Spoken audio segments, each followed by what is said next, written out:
with a viral video of Edo State Governor Monday Okpebholo, who during his presentation of the 2025 budget to the State's House of Assembly on Tuesday struggled with his delivery of the budget, eliciting a wave of reactions. Let's take a look.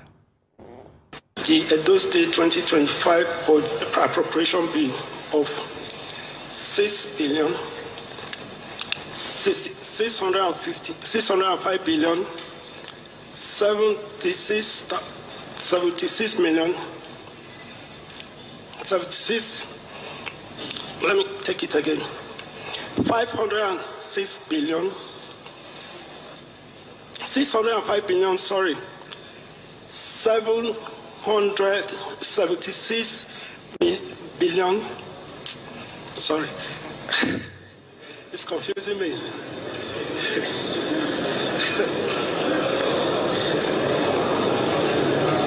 Okay, since order in the house, please. Mr. Speaker must be held in silence, please. 605 billion and details of the budget proposal for your consideration and approval. Thank you for your kind consideration. All right, this is the #1 trending video in Nigeria at this moment. I mean, we were getting reactions on social media. Some people were saying, was he doctored? Some people said, this is the wrong video. It's not true. It's not doctored. But you know what? The Edo State chairman of the All Progressives Congress, Tenebe, tried to rationalize the inability of the state's governor to accurately read out the budget figures he presented to the Edo State House of Assembly. Well, here's what he had to say. Social media has been agog with the governor, our governor, budget presentation about mistake on 650 billion and the rest of it. It's a normal thing. Zuma made such mistakes, and a lot of people make such mistakes. I don't know figures. You see, that is how to know original and innocent people.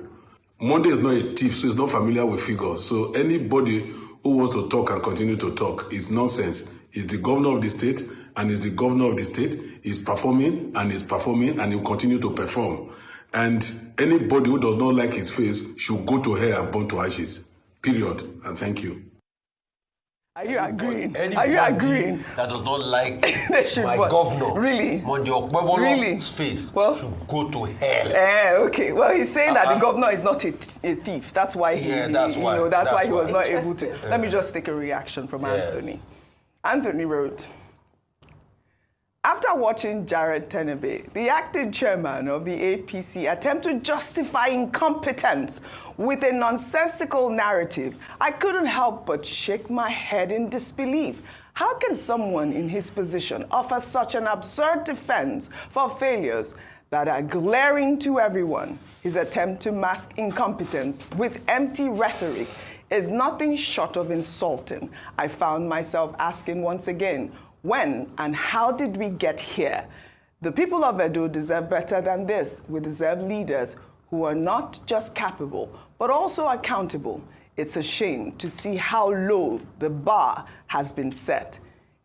It's moments like this that truly make you reflect on the state of our politics. We're led by people who think they can fool the public with empty words, all while the real issues go unaddressed. This is not the leadership Edo State deserves, and it's time for change, and we are counting on the judiciary to do the needful. I mean, there's been so much confusion online. I mean, even Reno Mockery pulled up, a video where, I don't know, the governor appeared to have serious propaganda. We have played the video here. It was not doctored. Here is Reno Mockery with that video saying that the original video of Edo State Governor before it was doctored.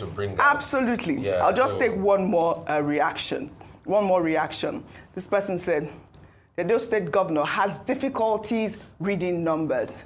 They should have written the amount in words for him. His handlers have done him a huge disservice. This does not in any way determine how well he will govern the state. Rufi, on fire. Me? Okay. Yes. You know me, I'm an interested party. Yes, sir. It was me that asked for interview. In case you know, it was me that asked for interview that they said I should go and bring $1 million. So. Right.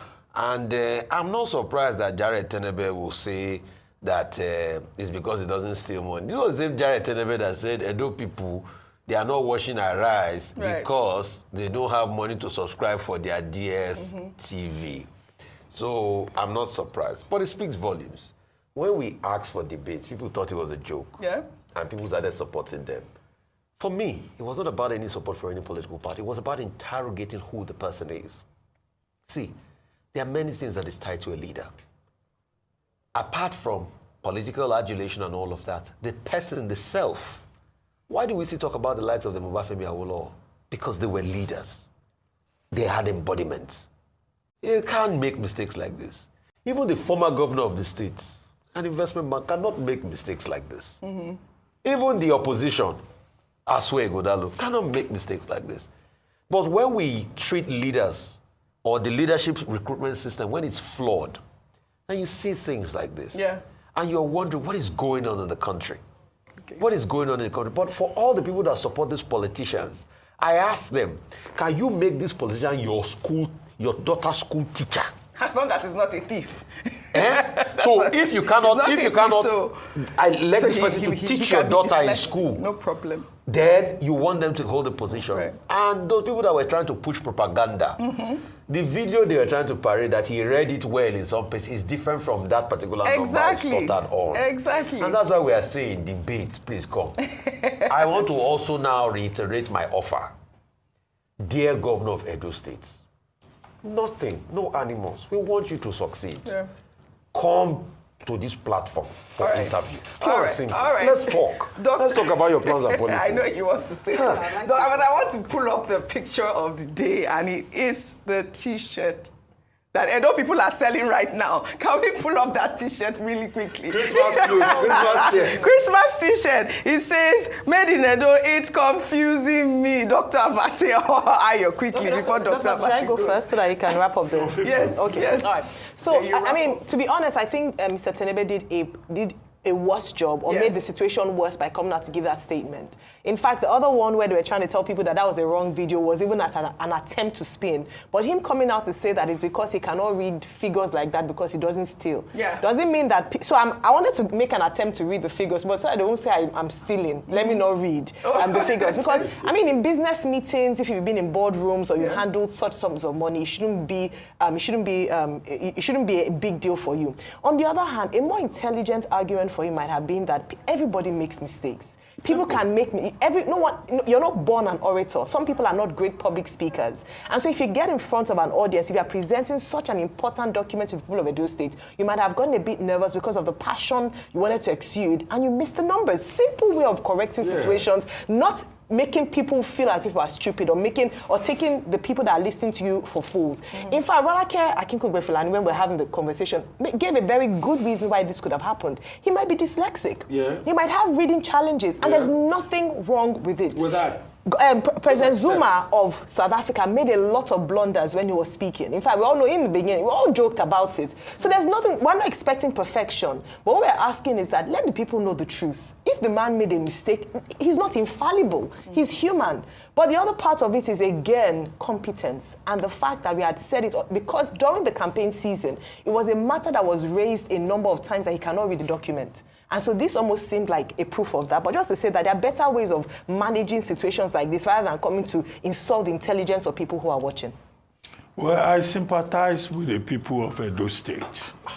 The state that produced Professor Ambrose Ali, the state that produced my former teacher, Professor Osareme Osumbo, has now produced an individual who cannot even pronounce 650 million.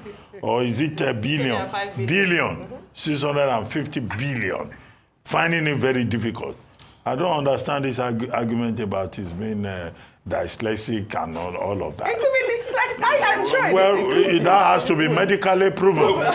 I think that what we are suspecting here is a question of what Edo people ordered and what they were given.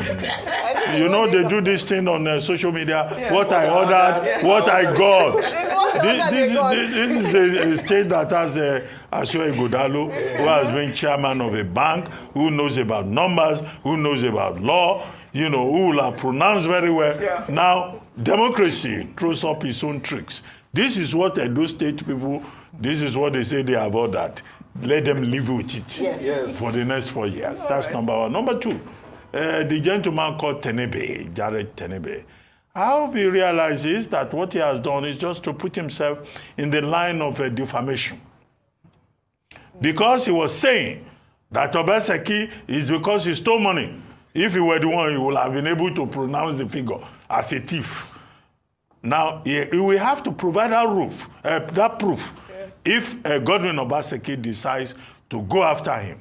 He also went further to say, well, maybe Yahaya Bello, who is a thief, would have been able to pronounce the figure because he's also used to billions. Yahaya Bello is a lawyer, and he's an educated man. He may well decide to ask the APC chairman of Edo State to come and prove it that he has stolen money. That's why he will be able to pronounce billions. And to show him where he had pronounced billions before. Right. The third point is that, look, this is the point we make about leadership recruitment. One of the biggest problems with Nigerian democracy is leadership recruitment.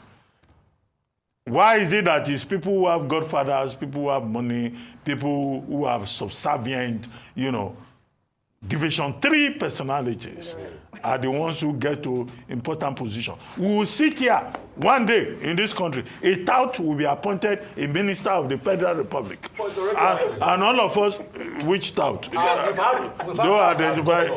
No, please. We've had tout. No, please don't mention names. Don't mention names. That said they were in motor parks before and as ministers, but don't mention names. They're already there now. Leadership with motor park origin. Leadership ministers in this country. Leadership recruitment process. It is not for nothing that in a place like the UK, they will say, oh, this person went to Oxford, this person went to... They will study you carefully. But yeah, we just throw up all kinds of characters. All right. Finally, what's his name? Okpebholo. The drama around him was enacted during the presentation of the appropriation bill for 2025 in Edo State. I think the bigger challenge is for the people of Edo State to take a look at that budget, which is 3 times the last budget that was presented by Obaseki, and to make sure that that is a budget that will serve the interest of the people. If the governor himself cannot even pronounce the numbers, what is he going to manage? Let me bring some balance, Dr. Abati. Let me bring some balance here. Okay. At the end of the day, in the end, the governor presented the budget with ease. He titled the appropriation bill, "The Budget of Renewed Hope for a Rising Edo." Well, during his presentation, he noted that the proposed budget, estimated at 605 billion naira, reflects a 25% increase from the 2024 budget. Let's take a look. Mr. Speaker, the proposed budget size for 2025 fiscal year is 605 billion. This is 25% increase from the 2024 budget. 35% of this sum, amounting to 223 billion, will be deducted for recurrent expenditure, which the remaining 381 billion, which represents 65%, will go into capital projects. Road infrastructure. It is our plan to make a huge difference in the road sector. Therefore, we have appropriated 162 billion for road development across the state. We are aware of the importance of connecting communities with motorable roads for a rapid economic growth. Well, Ayo here, he was able to read out those numbers, so it may not be dyslexia after all, would it? All right. Numbers he read out. Well, that I guess he even. Some people said he dropped the 0.7 in the 605, but we don't. I mean, he was able to read out some numbers. But some of his supporters have hailed him as well. They really have. Last week, the governor embarked on the inspection of public schools and expressed his displeasure at the dilapidated structures, poor sanitary and learning conditions at the schools. The governor was accompanied on the tour by the chairman of the State University Basic Education Board and other top government officials. His supporters during the tour hailed him as the best performing governor. Let's take a look. The performing governor, Oga wey no dey fail, Mr. Project. Oga Tokonadu Oga, my Oga no dey fail. Oga wey no dey tire for work. The working governor. The working governor. No matter.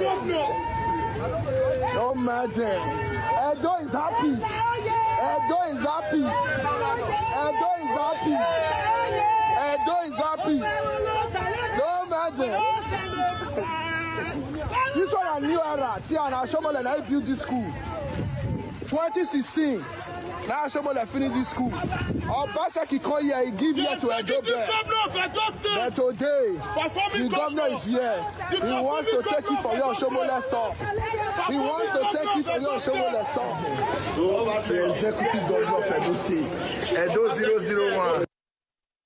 Performing governor. Performing governor.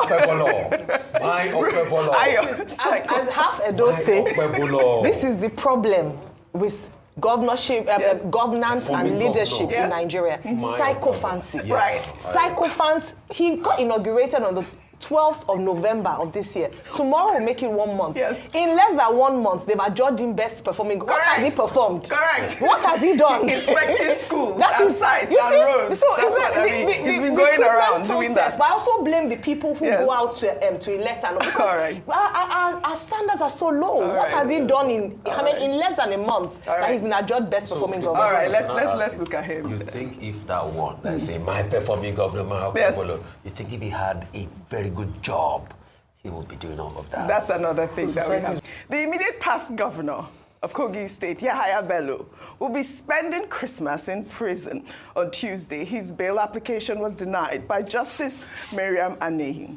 The judge held that his application, filed on November 22nd, 2024, was incompetent as it predated his arrest by the Economic and Financial Crimes Commission on November 26th and his arraignment on November 27th. EFCC, in a post on X, said Bello, alongside Umar Shoaibu Oricha and Abdusalami Hudu, are being prosecuted by the agency on a 16-count charge of criminal breach of trust and money laundering to the tune of 110.4 billion naira. The former governor is currently being held at the Kuje Correctional Center. The court scheduled the next hearing for January 29, 2025. Well, in the same vein, human rights advocate Dele Farotimi was denied bail by the magistrate court in Ado-Ekiti in a suit filed by the Inspector General of Police, Kayode Egbetekun, over alleged cybercrime. Farotimi arrived at the courts in high spirits, surrounded by well-wishers. The court made the decision barely 24 hours after the Federal High Court in Ado-Ekiti granted him a 50 million naira bail. The presiding magistrate postponed the bail application hearing to December 20th. Well, in a new twist of events, the managing partner of Afe Babalola & Co., Kehinde Ogunwojimu, is suing Dele Farotimi for 500 million naira in damages over alleged false and defamatory statements in his book, Nigeria and its Criminal Justice System. In the suit filed on December 6th, the senior advocate of Nigeria asked the court to stop the publication and sale of the book at all physical and online bookstores. The SAN also asked the court for an order for the seizure of the copies of the book wherever they may be found, adding that Farotimi should also apologize in 2 national newspapers. Dr. Pate, I'm coming to you because I don't know how this will be carried out. I mean, this lawsuit asking for the books to be withdrawn and be seized. How's that going to happen? Well, the Federal High Court in Abuja, we're told, has granted an order of interlocutory injunction for the books to be withdrawn from circulation, including Amazon. The point that was raised by Fred Nziako is moot when he was saying that, well, how would the Nigerian jurisdiction enforce this with regard to Amazon? The case in Abuja is about, it's a civil defamation case put up by Ogunwumiju SAN, Kende Ogunwumiju SAN, who is a senior counsel in Afe Babalola and Co. Now, to people who are talking about jurisdiction, now you have a case in Abuja. Now, in Ibadan, you have Adenipekun SAN, who has also filed another case. In this regard, that's also a civil defamation suit. He is also going to the Federal High Court in Ibadan. So, for jurisdiction, you see how people are farmed out. And then in Ekiti, you have two cases. One in the Federal High Court dealing with cybercrime, offense, and then in the magistrate court dealing with criminal defamation. So this matter is before the court. We have not seen the end of it. Now, who knows? The other people that will come sideways. And in Ibadan, he's been given 30 days to show up. So the courts have all these issues, all these dimensions coming up. That is that. That is that about that. Yeah. And then, of course, you have the other one about Yahaya Bello, I was just former going to governor. Say, yeah. And the former governor, the issue here is about procedure. And I think the comment by the presiding judge is over the lawyers. All right. The case was brought to court on November 27, his arraignment. And then they had filed for bail since November 22. Yeah. Well, now, in law, time is very important. And that's what the judge did simply. You can't file for a case that has not been put before the court before arraignment. You can't apply for bail out of time. Right. Well, so every sophomore student of law knows that. Well, all right. Well, he's going to spend time in prison now, and he's going to spend Christmas. They will now come and do the proper thing. How that goes. This is how lawyers misbehave, well, all right. And they are told that they are incompetent. Well, all right.